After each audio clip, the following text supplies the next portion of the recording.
I had a creepy experience last summer, but it's nothing supernatural. It was during a week-long family reunion/vacation, so I'll trim it down the best I can. Visiting family in eastern Texas for a 4th of July party/family reunion. Felt obligated to go because the organizers hinted that several of the elder family members might not be around next time. We arrive at my aunt's house and try to unwind. Immediate regret when I realize how many shitty kids are around. Socialize up into the early AM hours out of courtesy, but we leave early the next morning. Only guy my age I knew in the area was my cousin Jake, and he was generally a cool guy. He lived 30 minutes out, so I sent him a Facebook message and asked if it was alright to come over. He says sure, and we arrive a little bit later. Do the usual introductions and shit. I meet his kids, who were 1 and 3 at the time. Yada yada, nothing important happens, but he is understanding about how shitty our family can be. He offers to take us 2 and his son camping. My kid was ecstatic, so I couldn't say anything besides yes. We hang out a bit more that day and head out the next morning.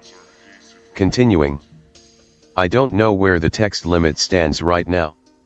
Not pre-typed, so patience please. Arrive at the campsite and it's nothing special. Check-in area connected to a few dirt paths, most of which were hiking trails. The 4 of us park and hike for probably 30 to 45 minutes until we find a decent spot. I'm not outdoorsy, so take that as you will. We start setting up camp and my kid is already bitching about the heat. Just going to refer to him as C for the sake of understanding. Tell C that he can change into something more comfortable, and he apparently takes it as go naked if you want. Feign embarrassment, but Jake says it's nothing he hasn't seen before, so I just say fuck it. A whole 10 minutes passes after the tent is set up and C complains that he is bored. Jake's kid is collecting sticks and rocks for whatever reason, so we leave them behind and go explore the woods on our own. Really fucking shitty experience, so I don't know why people enjoy it. Fallen trees and branches all over the place, so you get stabbed by branches every 5 feet. We hadn't made it far when I saw a pink backpack resting against a tree. Just a generic backpack, but it had the name Katie written on the top in black marker. Innocent part of me just assumes someone lost it, but we find some other sketchy shit around the area. Blow up mattress that looked heavily patched. At least 2 more backpacks. One was Spider-Man themed. What looked like heavily worn work clothing. Construction, oil fields. Whoever wore them, they looked really beat up. The concept of a crazy man living in the woods was enough for me to nope out of there. Kid was also naked from the knees up, and you can imagine what I feared. We zigzag until we get back to the campsite, and I tell Jake that I think someone is living out here. He looks concerned but still thinks he needs to go check it out himself.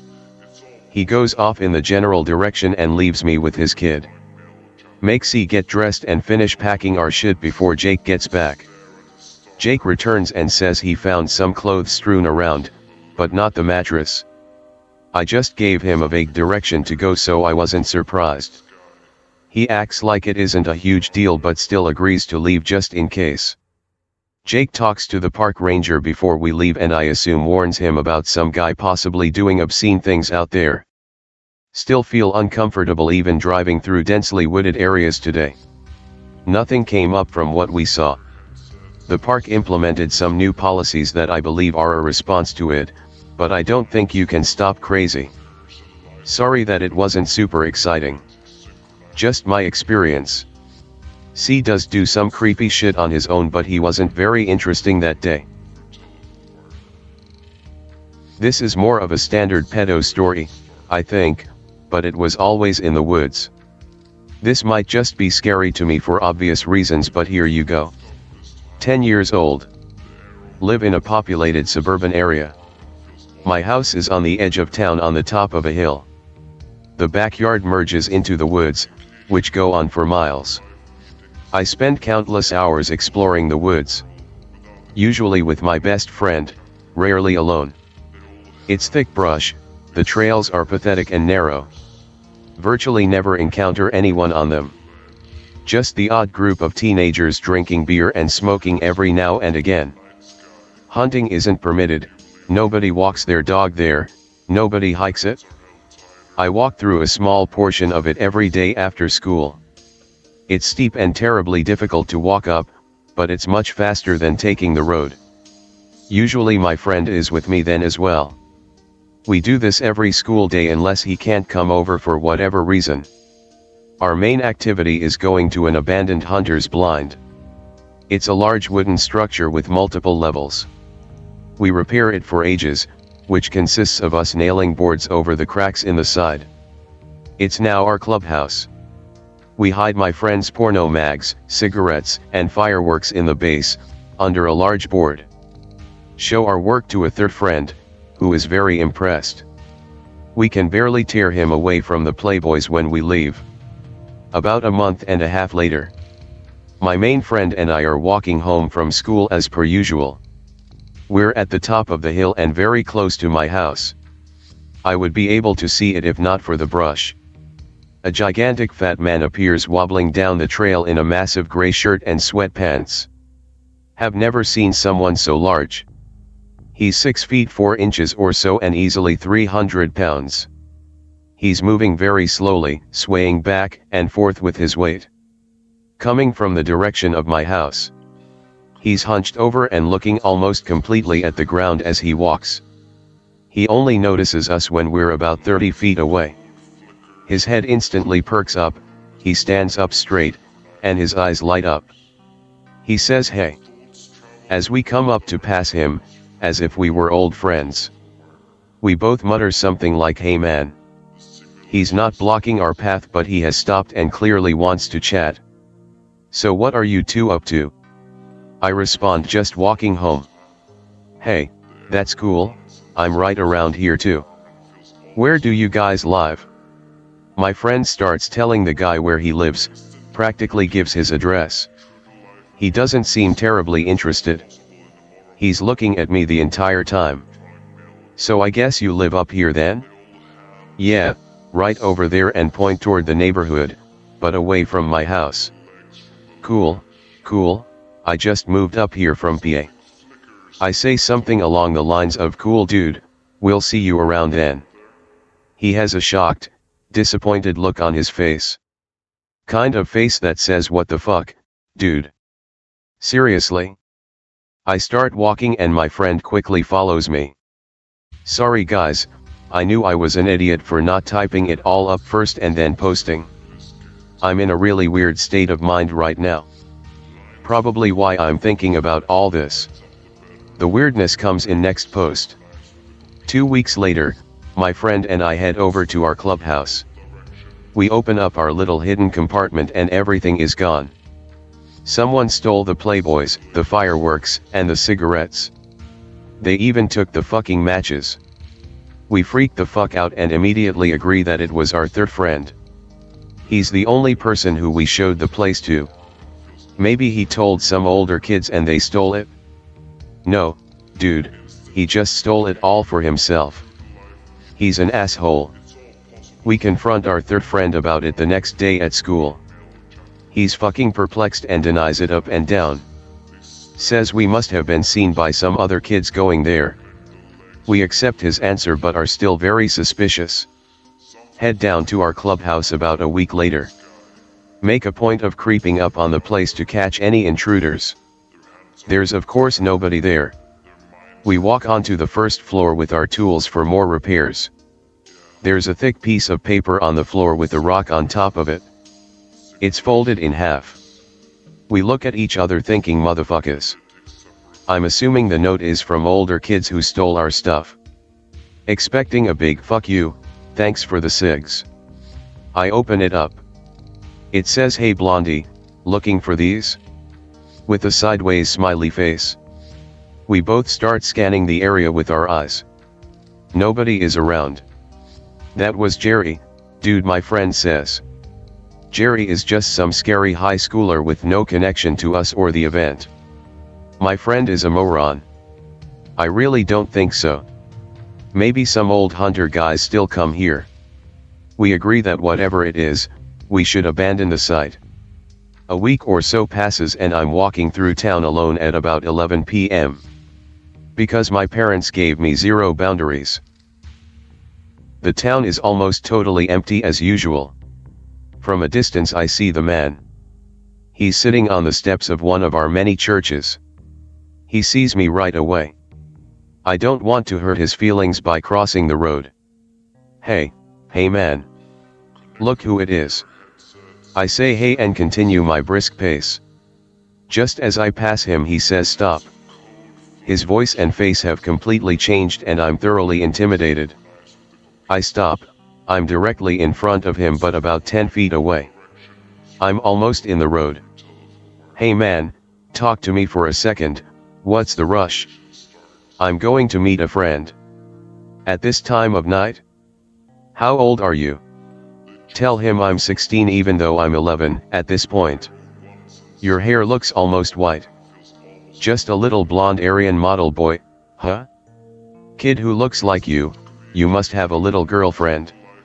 Tell him that I actually don't. He asks me if I like films. He says I'm just a huge movie buff, I must have a million tapes back at my house. You wanna come over and watch something? My bullshit friendly demeanor completely falls apart. He sees that I'm fucking terrified and I'm not giving an answer. He says, in the most intimate and serious way imaginable. You know, I would never hurt you. We're both lonely people. I say I know because I'm high on adrenaline. He starts rambling on about how we're both night people. How we're different from everyone else. I slowly turn my back and walk away for 10 steps and then sprint. I have had many encounters with him over the years since then. He lives in a house with a bunch of degenerates in the middle of town I think.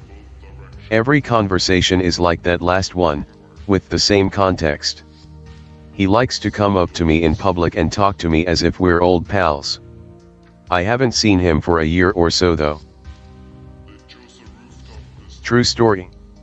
Me and my now ex-girlfriend take a lot of mushrooms. We decide to go to the woods. In the middle of nowhere. At night. With no torch. What could possibly go wrong? It's so dark we can barely see. I bring a stick for support because mushrooms make you wobbly.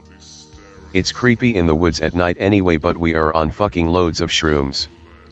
The dark shapes of trees seem to move, or was that really movement? I tell myself it was just the mushrooms or maybe a sheep or a cow escaped from a nearby field. We've found dead sheep in the woods before. Staring into the trees is creepy as fuck, everything looks like it's shifting and moving.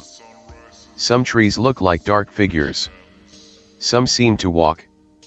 Small trees look like Slenderman. Small dark shapes occasionally dart between shadows. We're both kinda scared but we tell ourselves it's just the mushrooms, it's just the woods, no one else comes out here this late at night. We're deep in the woods now. We cross a familiar bridge across a small river. We take the path along the side of the river. On the left is a 6-foot drop to the river. On the right is sheer cliff face or dense thicket on a very steep hillside. The only possible paths are back the way we came or forwards along the path. We can only see about 15 feet in front of us. As we get about 200 feet down this path I see something ahead of us.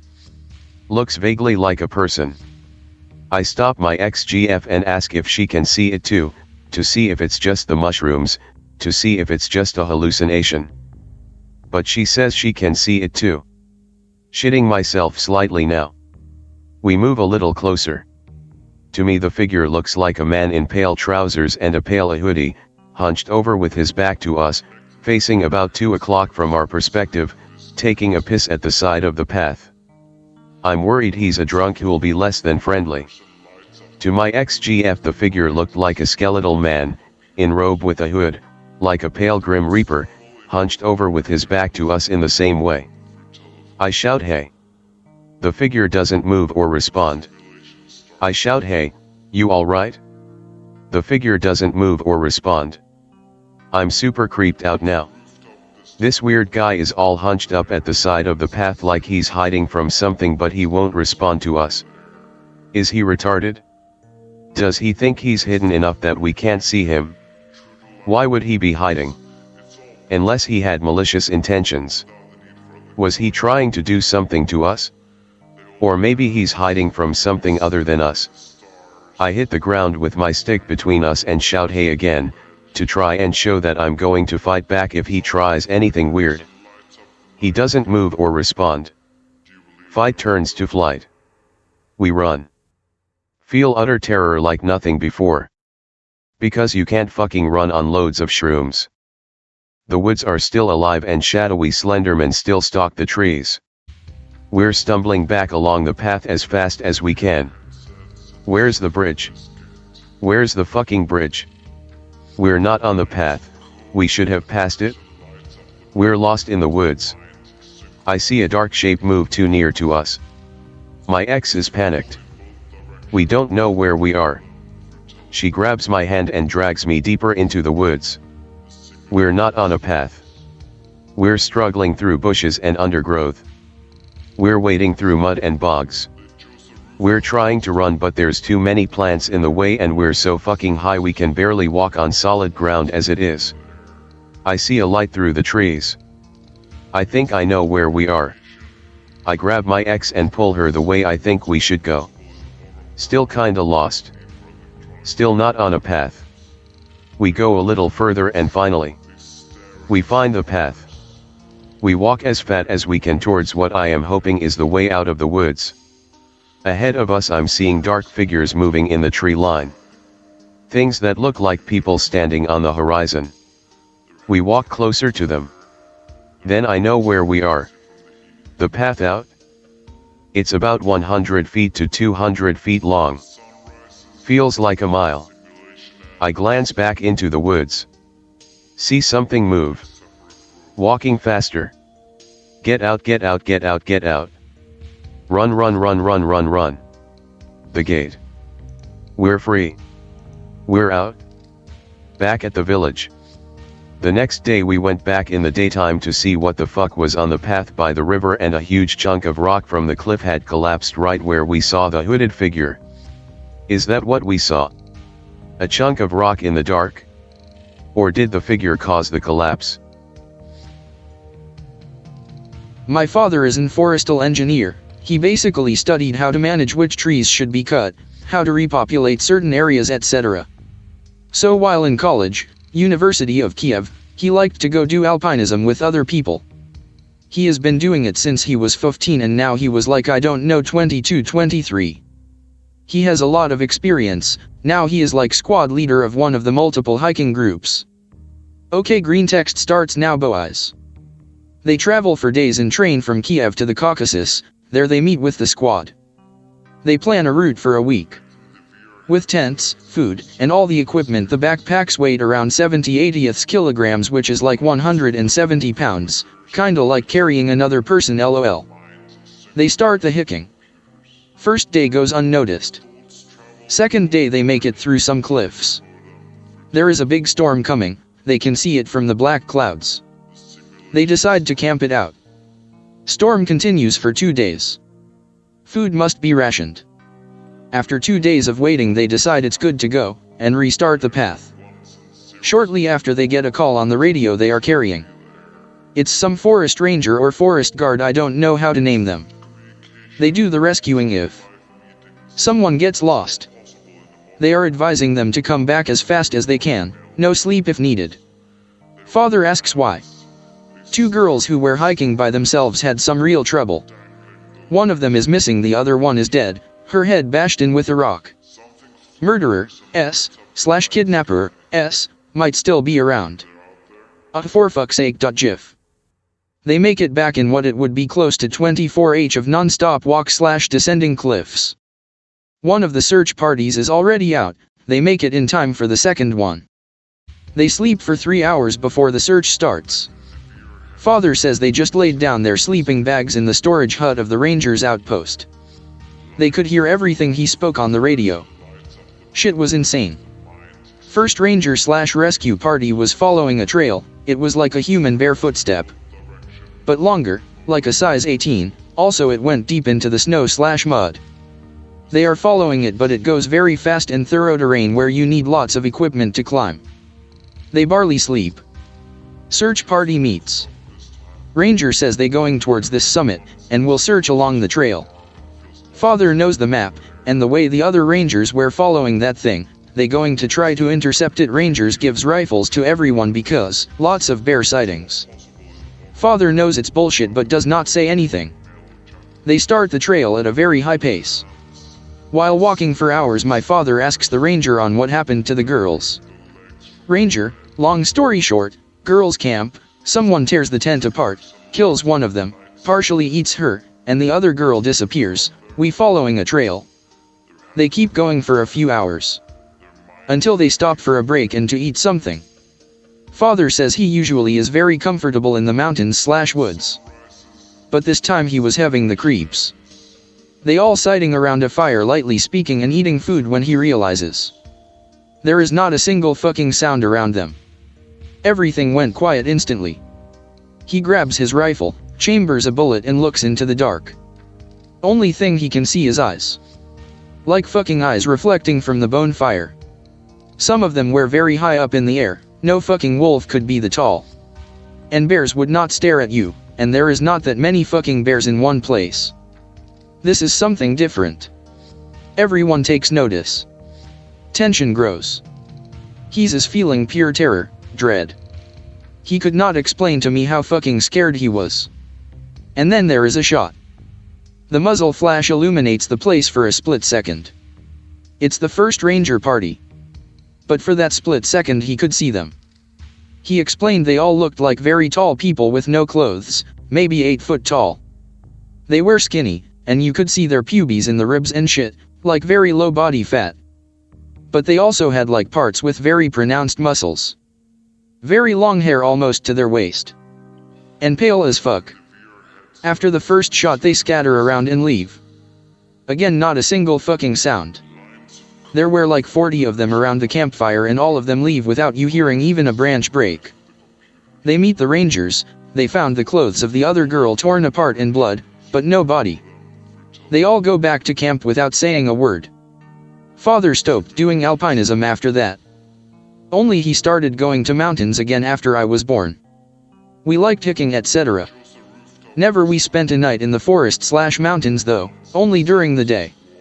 Girls were reported a bear attack takes the lives of 2 young women.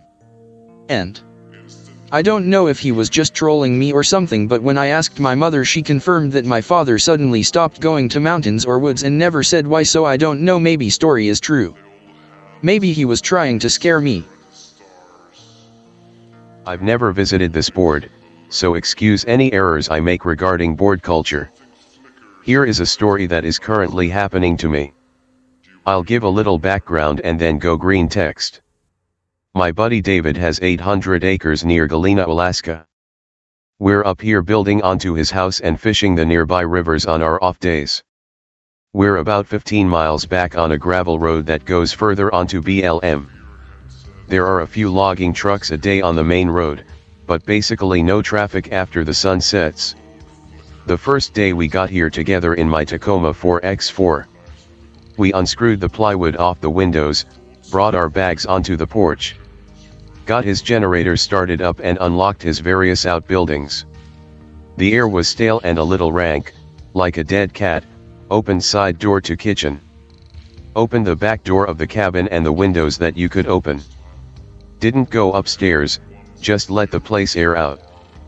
Sat down on the porch to rest and quench our thirst. It's only been in the low 60s but the plywood was heavy. We sat there and planned our remodel, generally shot the shit, happy to be here. He fiddled with his bait and tackle and I admired the view from the front porch. Now I'm not really a ghost or spirit believer, but I saw something last weekend. It's real quiet and there was a lull in our conversation. Then out of the corner on my eye I saw somebody walk out the open kitchen door. I rotated in my seat to see who was there. I barely saw the guy turn the corner towards the back of the house towards the forest. What the fuck? David yells. Did you see that motherfucker? I did, dude. Who the fuck is that? David runs out to his truck where he has a Mossberg 590A. It's buried deep in our knock boxes and we had a bunch of shit to unload to get to it. We just throw shit out of the truck till we get the box open. We decide to search the rest of the house first, scattergun in hand. We go upstairs. We look into the 2 bedrooms, under beds, and everything. Nothing, no sign of squatters, animals, nothing. We both affirm we saw a little man with no shirt walk out of the kitchen door to our left from the main porch. We then go towards the back forest. The house and the pad they built it on has a thick gravel base right up to the forest. The forest floor is a thick mat of leaves, needles and duff and hard to track in. We looked all around and found no tracks. With the sun going down and all of our shit exposed, we decided going further into the forest was a bad idea. We both go back inside and close all of the windows, unpack our tools. Set up our gear in the lower 2 bedrooms. We regroup in the kitchen and start guessing who that was. Was it a squatter that was living elsewhere on the land and heard us opening up the plywood? Thief? Animal? Either way, we're 2 bad-ass carpenters with guns and not afraid to throw down with some little fucktard. We both go to bed. The next day we start setting up out tools and saws under tarps. We had the shotgun on a sawhorse nearby. Unloaded table saws and miter saws, setting up sawhorses. Getting all the blades adjusted and going through the lumber he has on site. We brought cement to pour a post and pier foundation for his addition. We unloaded that and decided to go fish in a river about 300 yards downhill from us. He caught 2 trout right off that bat and I caught one about 20 minutes in. It slowed down after that and we hiked further upstream. That's where we heard rustling across the stream from us. It could have been any number of animals, so we stood sharp. We fished there for about 2 more hours and Dave started gutting the fish we had. We both head up to the house to wash up and fry some fish. After the last few bites of fish go down, Dave stands up at the table. He says he left his benchmate down there where he was gutting the trout. He grabs a flashlight and heads down there. He said he looked for the rock with the fish guts on them. Said his knife was there, but the fish guts were gone. He half jogged back to hide, being scared. Later that night, right after we both go to our bedrooms and shut off the lights. In the total silence I hear footsteps on the 2nd story. I think maybe an animal or squirrel snuck up there. Try to ignore it. It gets more frequent, with the steps going away from me towards the staircase. Dave calls out loudly, "Is that you up there?" "No," I answer, now to my bedroom door. We both open our doors at the same time and step into the main room. We bumped off of each other in the dark and both looked at the upper staircase. I saw what looked like a small boy, but his face was almost featureless and his eyes seemed pitch black in the low light. "Dave, who the fuck are you?" The figure slowly steps to the railing like he was going to answer us. Instead he let out an incredibly loud ear-ripping screech. Like what you imagine a T-Rex would sound. It was so loud I covered my ears and stumbled to the floor in the dark. It was so loud it disoriented me. From the ground I look up at the 2nd floor just in time to see it run back into the bedroom. Dave ran past me with his Mossberg in hand. Dave ran to the top of the stairs and turned the hall light on. He then ran straight into the bedroom and out of my sight. Boom. Boom. Boom. At this point I am beyond scared and almost physically shutting down. Like heat stroke or hypothermia. I knew that those gunshots meant that Dave may have just killed somebody. Dave reappears at the top of the staircase. He jumped out of the window and ran into the forest. He's like a deformed midget, his back was all fucked up and he was on his hands and knees. What? Did you hit him? If his legs are fucked up, how did he run away? I don't know, but he jumped out and ran into the fir trees. We both went out the back door and turned on the exterior lights. There was no blood on the gravel, the smell of burnt powder was still in the wind. Was he up there all day? Dave, he must have been, He probably snuck up there while we were working. So why would he go up there? Anything of value? Dave, fucking nothing, old blankets, and pillows. Dave, do you have your game cam? Dave, yes, it's in the truck. He goes out to his truck, while I watch from the front door. Again the enormous sound shatters the night. I imagined that the sonic crowd control weapons you hear about would feel like this. I instinctually covered my ears and let go a little pee into my boxers. Dave had dropped his gun and keys out of shock. He jumped into the Tacoma and locked the door. Keys and shotgun on the ground outside of his truck. I close the front door and stare at Dave through the window. He can see behind the house and I can't. His mouth is agape. Figure fuck this. Run out towards truck, grab gun, grab keys and beat on window for Dave to open up. He turns to me as white as a ghost and opens the door. Frankly, I'm too afraid to look up towards the back of the house and just rush back to the door with Dave in my arms. I slam the front door and start locking all doors and windows. Dave is pretty much in shock. What did you see, nigger? What did you see? Dave swallows deeply and says it was a stretched out dead guy that roared at us. He then rolls over and barfs on his floor. I am really starting to panic and experience tunnel vision. I never knew what that meant until that moment. I give Dave a rag and we sit on the couches. Who the fuck was it, Dave? A dead guy? Dave, it looked dead and ashy, but it made that noise, and then made a scary face when it saw me. Its face moved into an evil shape. Let's leave, dude. Dave, I can't leave all my tools here. Let's drive into town and get a motel then? Dave, okay. We grabbed out phones and wallets and the Mossberg. Dave insisted on setting up the game cam before we left.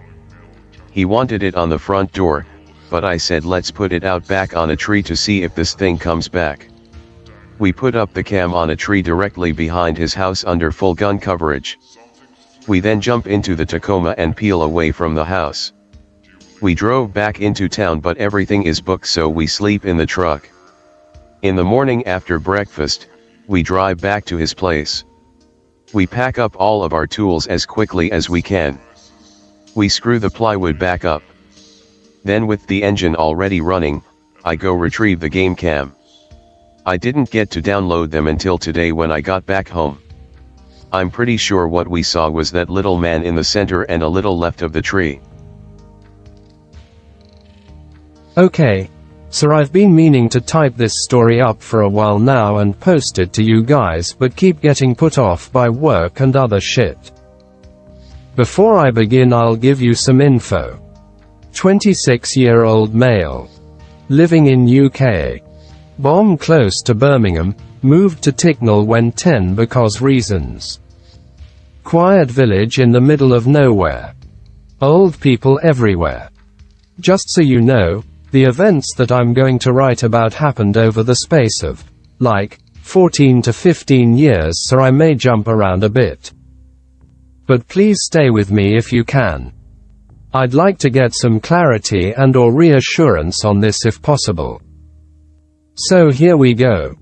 December 2002. First Christmas in new house. House is pretty big. Lots of land to it. 10 acres.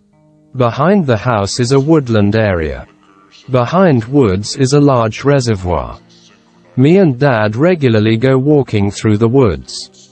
Sometimes fishing at reservoir. School holidays, Mum and Dad both have time off. This never happens, so we spend lots of time doing stuff. One day, walk through woods to reservoir. Everything perfectly normal. Sitting on a bench looking at some boats and shit. Suddenly notice something in the water. Long white thing. Can't tell what it is. It's about 50 to 60 feet away. Point it out to parents and ask what it is. Might be a dead heron. I roll with this as I've never seen a dead heron. About an hour later, walking back towards the woods. Run off ahead to feed the ducks. Notice white thing again. closer this time. Close enough to see what it is. It's a white sleeve with a bluish hand at the front. A fucking severed arm. Freak out. JPEG. Parents run over, ask what's wrong. I explain that there's an arm floating in the water. Dad calms me down and tells me to look at the water. The arm is gone. Must just be stupid kid brain fucking with me. Fast forward to February 2003. In the woods with my cousin, Tom, about 8 years old. I'm 12. Building a den. About 4 in the afternoon, so sun is going to be setting soon. Not dark yet though. Tom goes to find more sticks for the den. I stay and carry on building the walls. Not a great den, only about 3 feet tall. I put the last stick on the wall. Tom isn't back. I shout Tom and he answers. Can't see him though. Start looking for more sticks myself in the opposite direction to Tom. 2 minutes later, hear a scream. It's Tom. I'm scared. Why is Tom screaming? Pause for a few seconds, don't know what to do.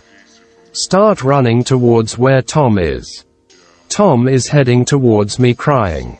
Like, really crying. Sobbing like a little bitch, red face, panicked. I ask what's wrong. He screams that a man tried to take him. We run back to the house. Parents try to calm us down. Make hot chocolate, give us a hug and shit like that. Tom tells his story. Says a doctor told him to go away with him because he wanted to make him better. Parents are concerned. Dad calls the police to report it, just in case. 2 hours later, police arrive. Ask us questions and then search the woods greater than no one there. KEK obviously, it happened 2 hours ago you plebs. Next month or so Tom doesn't come over and parents get a bit more protective. No more Innawoods for you, anon. Jump forward again now to the end of May 2005. I'm 14 now. Little brother, Dylan is 6. We regularly take walks through the woods and look at birds and stuff. He loves birds. Today is particularly warm for this time of year. Cousin Tom is visiting again. We go to the woods. Dylan and Tom go ahead. I'm absent-mindedly texting or something.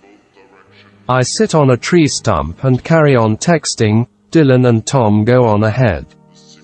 Dylan runs back and asks if he can climb trees with Tom. Parents always say no. I'm not parent. Yeah, go for it.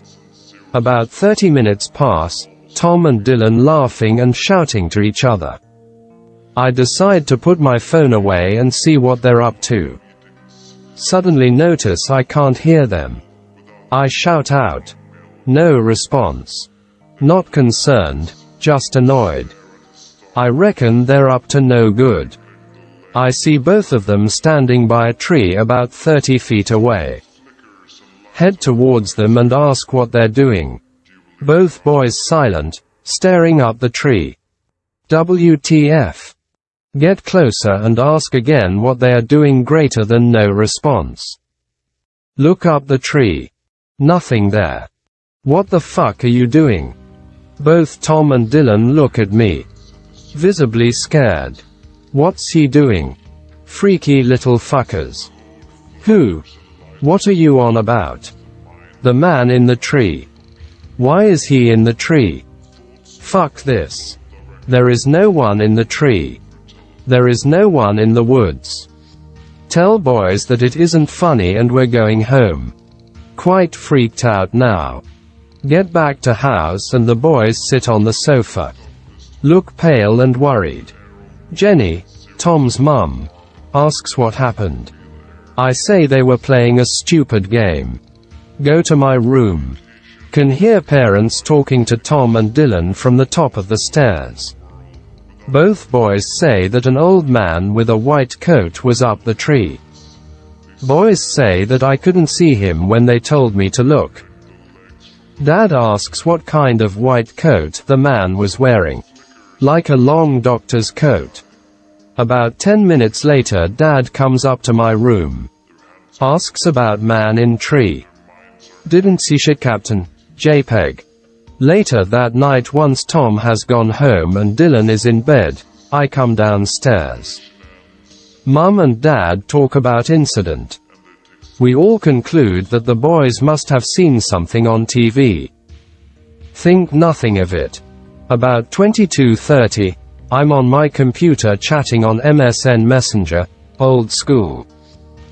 M8 asks if I want to meet him and some other M8s at the reservoir tomorrow. Suddenly I have a realization. The reservoir. The white-sleeved arm. Like an arm in a doctor's coat. Get a bit freaked out but try to rationalize the situation. Must be nothing. Go to bed. Now moving to August 2005. Family are over for a barbecue. Uncle's birthday. Good party, much fun. It's a Saturday night, so all of the kids stay up late to play. About 11-ish. Everyone leaving or left by now. Tom's family still here. Darren's family still here. Darren is another cousin we never saw much of. Only appeared at special occasions. Like Santa. Darren is older than me. Must be about 16 at this point. He's so cool. He smokes. Secretly, of course, so that he doesn't get into trouble. Me, Dylan, Tom, Darren and Paul, Darren's 10-year brother, are all sitting on the bench by the edge of the woods. Away from house and family, not too far though. Darren is smoking and offers everyone a puff. Nobody wants to smoke. STFUFGT. Darren is a bit of a prick. Darren's dad shouts over. Says they're leaving in 10 minutes. 10 minutes later, Darren's dad shouts again. We all decide to go back to the house as he is leaving. As we stand up and start to leave the bench, we hear a noise in the woods. Rustling leaves. A branch snapping. Must be a bird or a fox. No big deal. We get about 20 to 30 feet away from the bench, then hear a louder noise. Rustling and footsteps. It sounds like something walking through piles of dry leaves. Strange, not enough leaves on the ground to make so much noise. We stop and look into the woods, can't see much. Sun has been down a while but the horizon is still quite light. Can make out the trees and branches in the woods. Suddenly notice something moving. Not big, not small. It stops by a tree. What the fuck is that? Can't see much, just a shadowy figure. Looks like a tall man. At the distance we were standing, I'd say between 6 to 7 feet tall. Just standing by a tree, kind of peering around the tree. Darren decides he's a big man. Oi! Who the fuck are you? No response. Darren suggests going to have a look. Have a look at the strange shadowy figure that randomly appeared. What a fucking dick. JPEG. For some reason the other boys agree to get closer. We start to walk back towards the figure, bench. It was about 10 feet behind the bench. As we get close enough to start seeing detail, my heart sinks. I start to feel sick. The person is wearing a long white coat. Dylan, Tom and Paul freeze on the spot. Darren and I move a bit closer forward. Darren shouts out again. Don't remember what he said. The figure steps out from behind the tree. Can only make out certain details. Tall man. Long white, doctor, or lab, coat. Glasses. can see slight light reflection from them. We should go back to the house. Darren tells me not to be a pussy. Okay. You need to piss off before I smash your face in. Keck. Darren looks like an emaciated schoolgirl. Not sure how he intends to smash anyone's face in. The figure takes 2 steps forwards. Younger boys are scared, start crying. Dylan and Tom tell me that it's the man from the woods. The man from the tree. I'm freaked out now. Tell Darren I'm taking the boys back to the house. Darren turns to call me a pussy again or something. Turns back. Where the fuck did he go? The figure has gone. We tell the adults about this. Dad, uncle and other cousin, Jack, 24, get torches and go to look. About 15 minutes pass. They come back, no one in Innawoods. Eventually everyone goes home and we all go to bed. Now moving to, I think it was November 2005. Might have been early December. Not sure. Get home late from school one night, about 7 p.m. Was helping do the sound for a stage show the drama club put on. Police car parked outside. Oh shit. Get inside and find 2 police officers sat at the dining table talking to my dad. What's going on? My dad rushes over to me, visibly upset. Tells me to go to my room for a while. Head upstairs and on the way check in on my little brother. His room is empty. The light is on but he's not in there. My mum and dad's bedroom door is open. Again light on but no one in there. I sit in my room for a while wondering what the shit is happening. 20 to 25 minutes later, my dad comes up to my room. Tells me that my brother was rushed to hospital. My mum went with him. So many questions. What happened? Is he okay? Why were the police here? My mum went into the garden to put some rubbish in the bin and found Dylan unconscious next to his swing set. Greater than Dad explains that he hasn't woken up and says police were here to get information. Suspicious accident involving a child or some shit. Says that we're going to the hospital now. Get changed and head out. Been at the hospital for about 3 hours. Everyone is upset, obviously. Dylan has no visible injuries. Just won't wake up. Doctor says that he will do some scans to rule out problems like stroke or brain hemorrhage. Oh fuck. Hours pass, scans come back clear. Why is Dylan unconscious then? Doctor says it may be a severe allergic reaction to an unknown allergy. Runs more tests. 2 a.m. Dad decides to take me home so I can get some sleep. Mum stays with Dylan. At about 5:30 we get a phone call. Need to go back to hospital because Dylan might not have much longer. Are you fucking serious? What is happening? We get there and Dylan looks weird. Skin is kind of blue, gray. Fingernails are a light purple. Mum and Dad both really upset. I'm just kind of numb. Doctor says that Dylan may need to be put onto life support. Heart rate, BP and breathing are all dropping. 2 more hours pass by. Dylan starts coughing and mumbling. Dad calls nurse who then calls doctor. Doctor is visibly surprised to see Dylan waking up. Dylan starts crying and can barely keep his eyes open. Another hour passes and he has calmed now. Just lying there, skin back to normal color. Seems alert and okay. Just looks tired. After 24 hours of observation, Dylan gets to come home. He hasn't said much, just keeps saying that his throat hurts. The next day, Dylan gets up and wants some food. He's been sleeping on and off for about 16 hours now. My mum starts talking to him about how he feels. Asks what happened. Dylan gets upset and just stares at the floor. I'll go over and try to reassure him. Tell him that everything is okay and all that shit.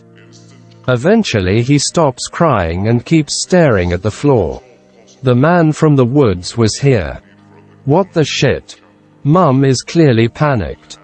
I ask him what he means and he seems a little calmer now.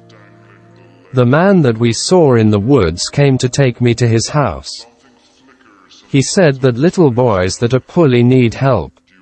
Mum runs to phone to tell my dad to come home from work.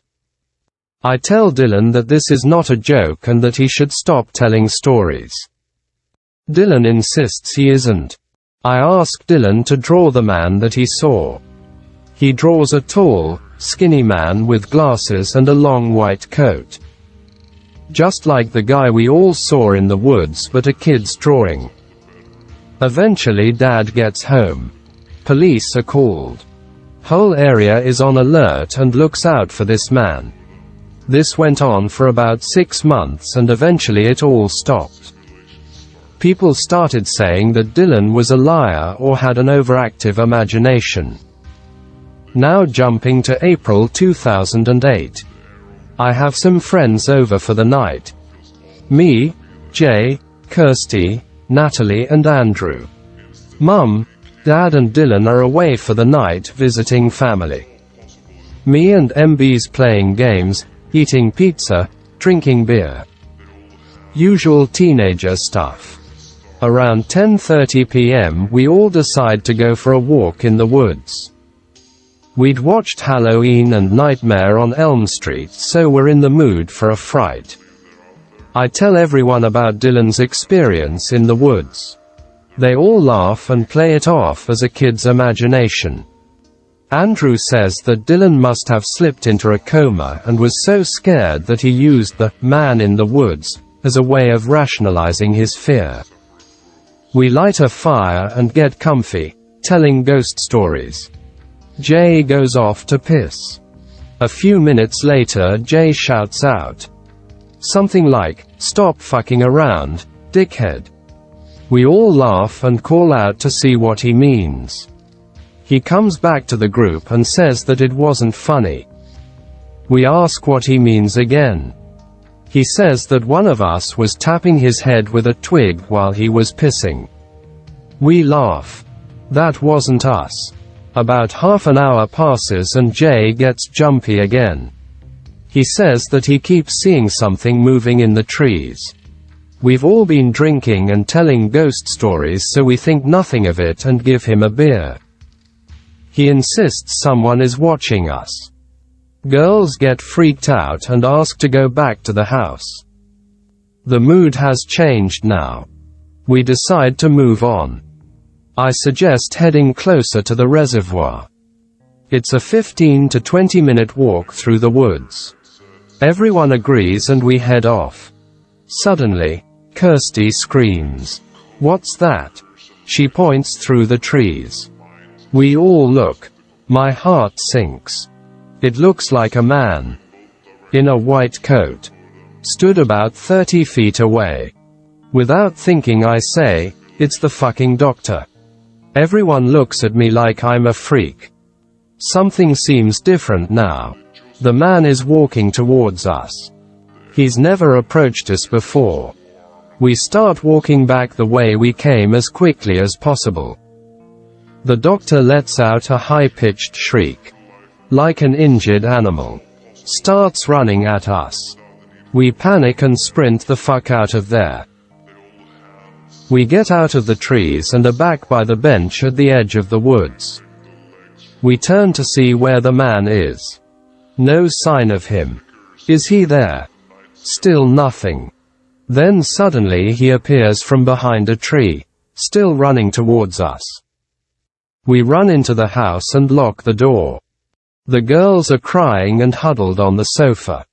Jay is freaked out, standing motionless by the stairs. Me and Andrew look out of the window. The man is running up the driveway towards the house. He starts banging on the door. We shout at him and Andrew says to call the police. One of the girls does so. The door is being hit so hard that it sounds like the wooden frame is cracking. I shout, "Fuck off. We've called the police." The banging continues. I look out of the window on the other side of the house. The man is kicking the door. His arms and legs seem too long for his body. He has shoulder-length, greasy, strands of gray hair. Almost resemble worms. He stops and stares right at me. His eyes seem sunken and almost yellow.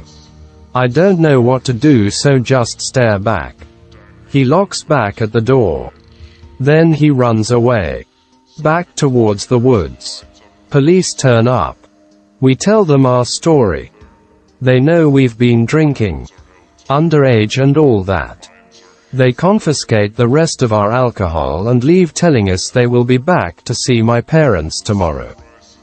Nothing much happens for the rest of the night and, as they said, the police come back. I get grounded for a while and nobody believes that this man was chasing us. We decide not to talk about it and we avoid the woods for a long time. Now, moving on to June 2010. I was 19 now and had got a part-time job, living at home and saving money. My girlfriend, Emily, spent most of her time at my house and my parents were getting an extension built. A small summer house kind of building at the back of the main house. Friday afternoon. Builders are working on the extension. Emily heads out to work. I have 3 days off and no coursework to do, so I get on with some serious gaming time. After a couple of hours, I decide to go out for a walk. It was a nice day. One of the builders calls me over and asks if know what time my dad will be home. Nope. Says he has something important to ask him, so let him know when he arrives. I think nothing of it and head off for my walk. After about an hour I'm close to another reservoir. Not the one by my house. Staunton Harold Reservoir. Meet my Jay's mum, Karen. Says that Jay was talking about going camping. Sounds fun. Karen jokes that she hopes nobody chases us this time. Bitch. This ain't no joke.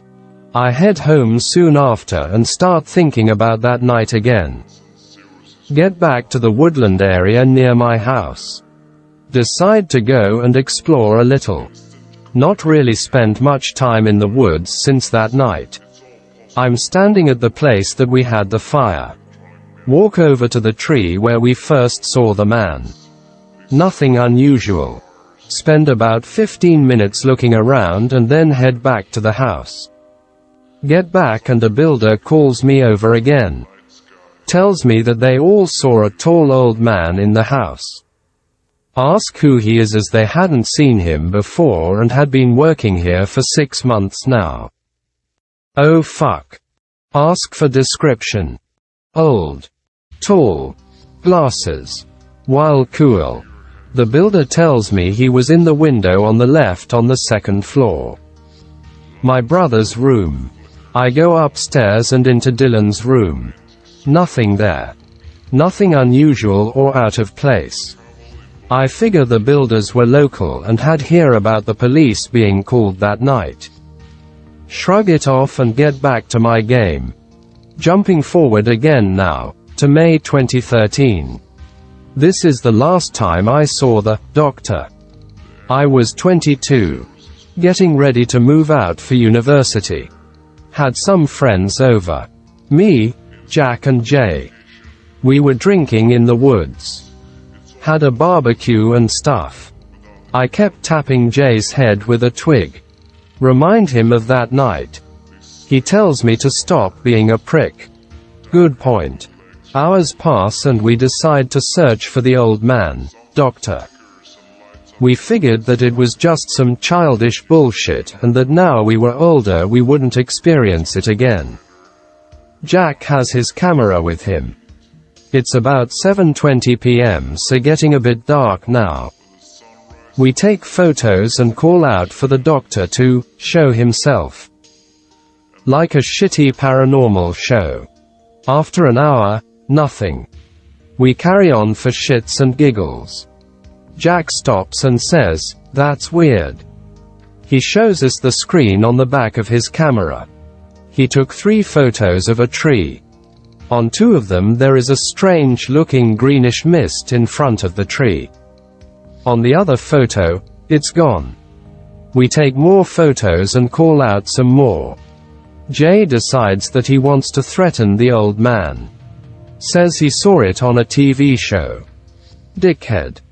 10 to 15 minutes pass and we hear a noise.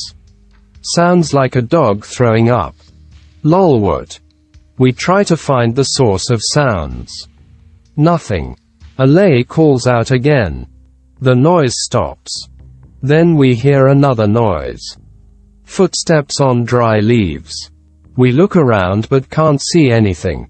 Jack still taking photos. I get my phone out and turn the torch on. I looking around area. Suddenly Jack calls us over.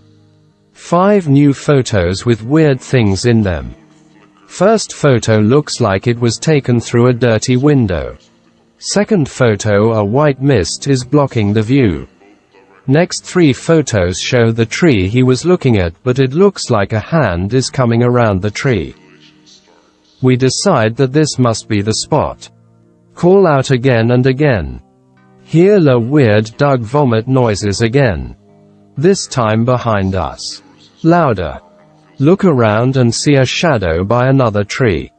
Surely not. It looks like a man is standing there. Watching us. Jack takes photos. The tree is too far away to focus in such low light. We get closer. Suddenly notice a smell. Like a mix of wet soil and shit. Disgusting smell. We call out and ask who is there. No response. We get closer still. Then we can see it, the white coat. I shout at the figure and ask who is there. No response. It doesn't move. Jack changes the battery in his camera. Me and Jay move closer. Literally about 10 feet away from the doctor now. Can hear him breathing. Like a low, deep, rallying growl almost. The smell is so fucking bad. Feel sick. Get a little bit closer. Can see his eyes now. He's staring right at me. Literally making eye contact with him. I'm not a small guy, around 6 feet 3 inches. He makes me look short. I'm having to look upwards to hold eye contact. Who are you? What do you want? He remains silent apart from the heavy breaths. Jack comes over and takes a photo. The doctor fucking erupts in anger. Starts growling and screaming and waving his arms around. We move back and he starts snarling like a dog. We shout at him to stay back. He starts swaying from side to side in a really unnerving way. I have never seen anyone move like this before. It's hard to describe. Like he's defying gravity almost. Jack takes another photo. Fucking madman. The doctor lets out a horrible shriek. I tell Jack to stop taking photos. Don't want to get butchered by a tall old man in a woods. The doctor stops. Like, perfectly still. As still as the tree he is standing next to. Absolute silence. We wait for about 30 seconds and then call out to him again. Don't know what to say. Hello. Nothing. He is standing perfectly still. Eyes still fixed on me. It's like he just shut down or something. Jack tried to take more photos. His camera had stopped working. Fucking typical. I got my phone out again and took some photos of the man with it. When we looked back at them they hadn't turned out. I tried to get another one but as I raised my phone the man started running. We chased after him. He ran fast.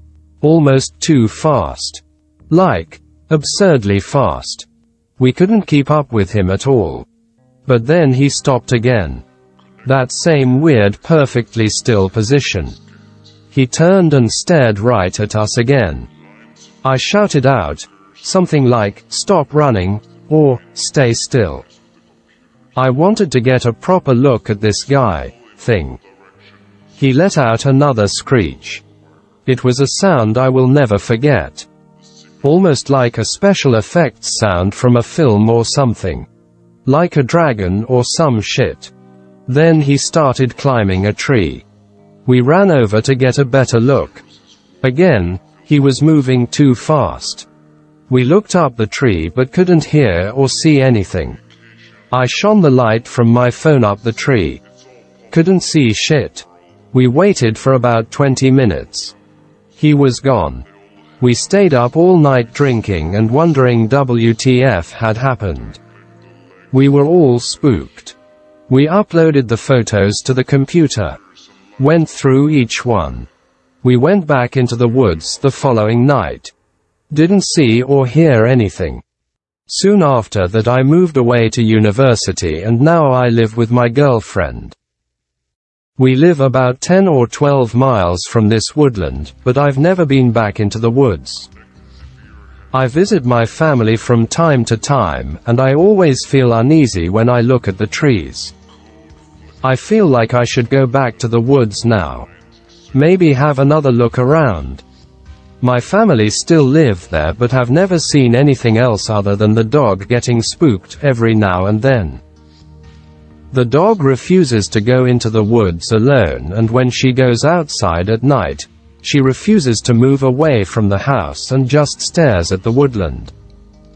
If you put your hand in front of her eyes, she moves her head around your hand to keep looking at the woodland.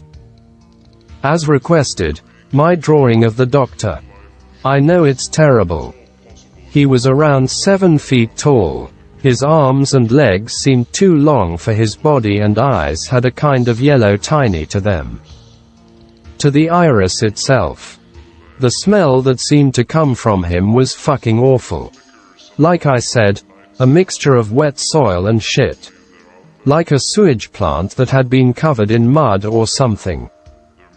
Just for reference, here's a screen cap of the reservoir that I mentioned. I have a somewhat related story.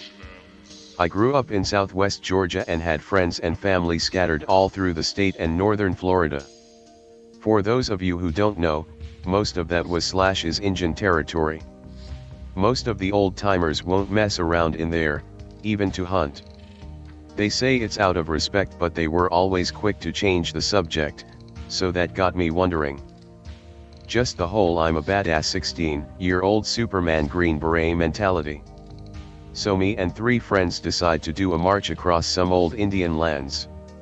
There's snakes and wolves / coyotes and shit out there, so we bring some weapons. I get my SKS, my friends each bring a pump gun, one brings a .38 revolver and another brings a 9mm. We bring a tent and shit just in case we hit bad weather or fuck around too much and waste daylight. So we gear up, tell our folks we're going to my friend's property for target practice, they bought it, and we left Friday around 11 a.m. We took 2 cars so we could park on both sides of the Indian territory so we'd have a quick way to leave no matter what. We get to the edge of this small town which is basically a gas station and a town hall. We follow an old trail map we Xeroxed at the library and then headed to this creek which marked the start of the territory. We unload our stuff, lock the truck and cross the creek at just past 2 p.m. So we've been walking for a while now and we're just shooting the breeze, talking, and enjoying the scenery. It was marvelous. No trash at all, bees and dragonflies and small ponds and trees and small brush all around. It was a land untouched by time. We saw at least 4 deer walking around as proud as can be and birds were everywhere. If it wasn't for gnats and mosquitoes, it would have been perfect. A real Kodak moment. We keep checking the map and a compass we brought with us because we're macho survivalists. We see on the map that we have a strip of woods coming up on us, and it'll be easier just to walk through than go around, plus it's getting a bit late. We decide to walk for about 30 minutes then make camp. We've gotten through most of the trek. I'd say 60%. It's fun. We make a tent, get a fire going, cook some food, and we're talking about who's gonna beat Spurrier and the Gators or who wants to fuck who from school. Sun goes down, we're still farting around. I check my watch and it's almost 10 p.m. I say I'm going to sleep so we can get up early tomorrow and just get out the woods and shoot some, so it wouldn't be a totally wasted trip. My friends nod and I head in and get cozy, fart and scratch my balls and I sleep. A few hours later, my friend Jorge shakes me awake, and I hate that shit. It's a bad way to bring me out of sleep, but I look at his face and he seems a little tense.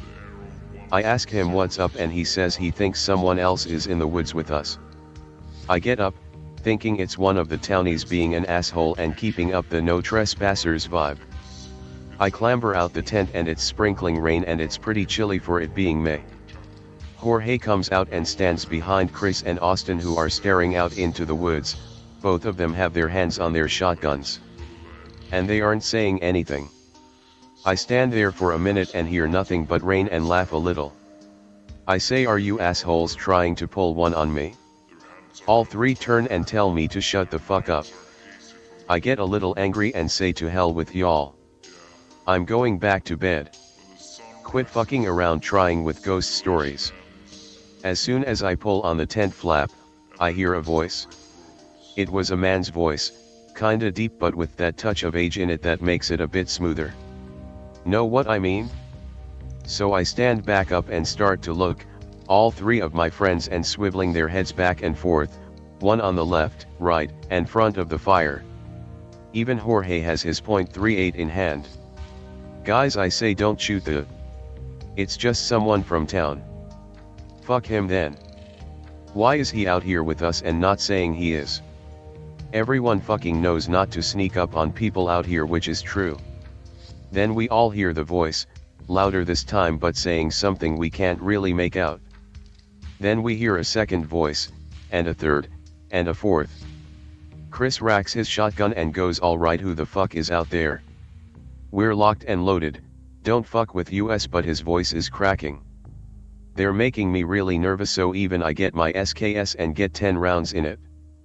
So we're all standing there, listening to these voices, and then we start hearing branches crack. We all shoulder our guns and Jorge is in his stance. This time I yell out, "We don't want no trouble. Tell us who and where you are. Stop fucking around." By now it's stopped raining, but there is still some thunder going. The voices are getting louder little by little. It sounds like some people arguing. Not fighting, but talking with passion. It sounds like they're to the front and left of the camp, so we all kind of set up in a line right there. The voices keep going, and we keep hearing leaves rustle and branches break.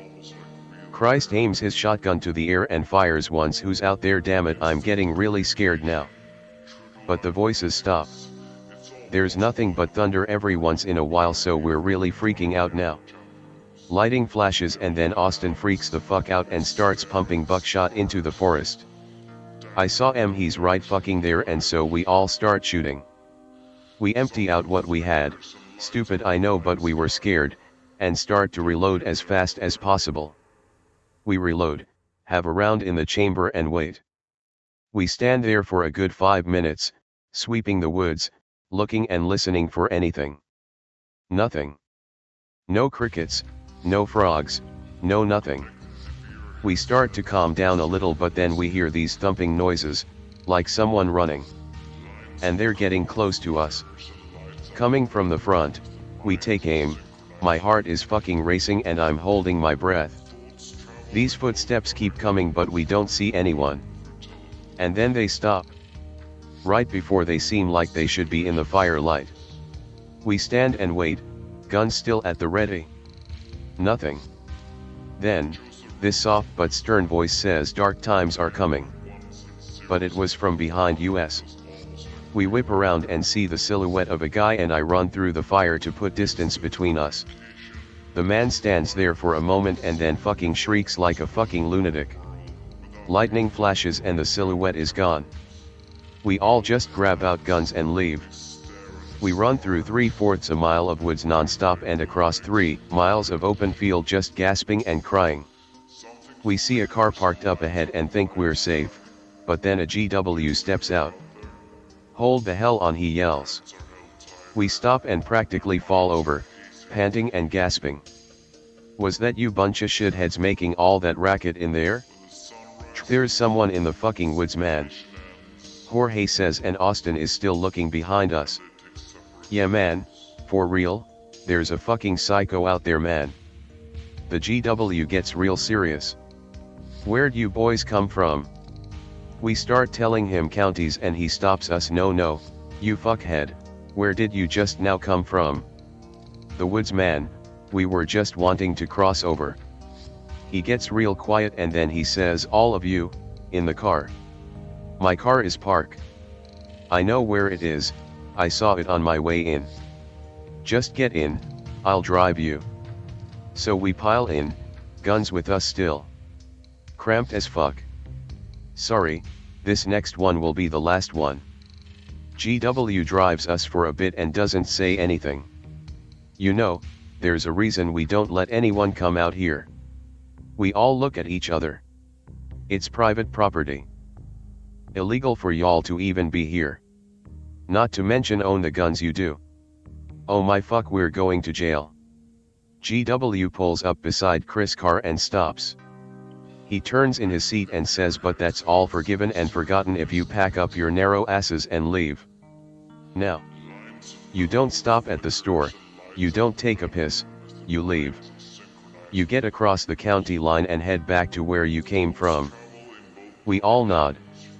He eyeballs us for a minute, then unlocks the door. We jump out and get in Chris' car. The GW rolls down his window and says, "Leave." We get the car running and we haul it. We spend no more than a minute on the other side to get Austin's truck, and then we're all doing 70 down the road. We've only talked about it once. And we killed that conversation pretty quick. It's easier for us to just pretend it was like a bad movie. Jorge and Chris never went camping anywhere after that, and I really don't blame them. Anywho, that's my story. It wasn't private property, bro. It's just land.